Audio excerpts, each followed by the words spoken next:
5, ousted but not out. Ruben Amorim was unequivocal. Did he know what he wanted his squad to look like when Manchester United returned for the start of pre-season training in July? Yes, he said. I have a clear idea what we want. As you know, we are a bit limited and we can't do it all in one summer, but there is a clear picture for what we want.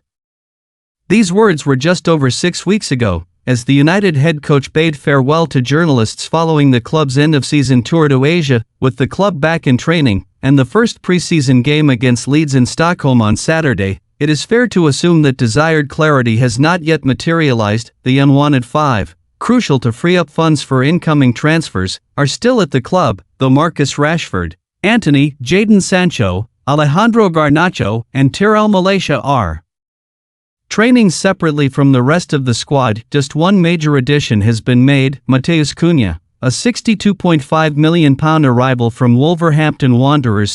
So, what is going on behind the scenes, and what is the prospect of Amorim reshaping the squad to his desires?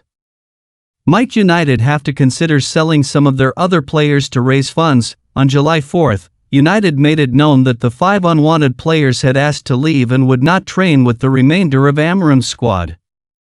Rashford's number 10 shirt was given to Cunha. Since their exile, the only significant development involving the quintet was news that they cannot access United's Carrington training ground, which they can enter for rehabilitation and medical purposes, until Amorim and his squad have left for the day. The members of the so-called bomb squad, a reference to their being bombed out, can train together at Carrington if they wish, and combine that with work away from the complex, which is the final stages of a multi-million-pound upgrade.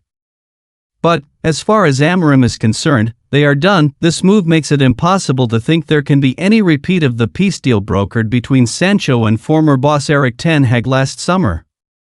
That agreement led to the England man joining United on their tour of the United States before he left for Chelsea on loan. More pertinently, it lets interested clubs know those players are not wanted, meaning United are negotiating from a position of weakness, and this is a big problem. Between them, Antony, Sancho and Malaysia cost the club more than £167m. Rashford and Garnacho, both homegrown for the Premier League's profit and sustainability rule purposes, are worth a combined €95 million, £82.34m, according to the transfermarket.co.uk website, but, so far, there is no sign of that happening, and this aspect is critical. Those at Old Trafford hope Brian Bumo's protracted move from Brentford for more than £60 million is completed before Amorim and his squad set off on their pre-season travels.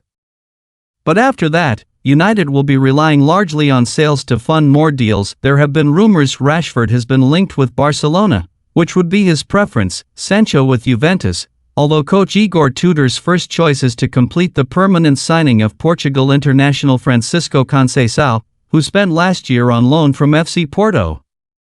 Real Betis are still hopeful of getting Antony back after his successful stint there over the second half of last season. Garnacho's name continues to be mentioned at Chelsea, Napoli, and his former club Atletico Madrid. Malaysia has been suggested as a potential target for Celtic, but none of this has turned into anything concrete. Rashford and Sancho are among the Premier League's highest earners.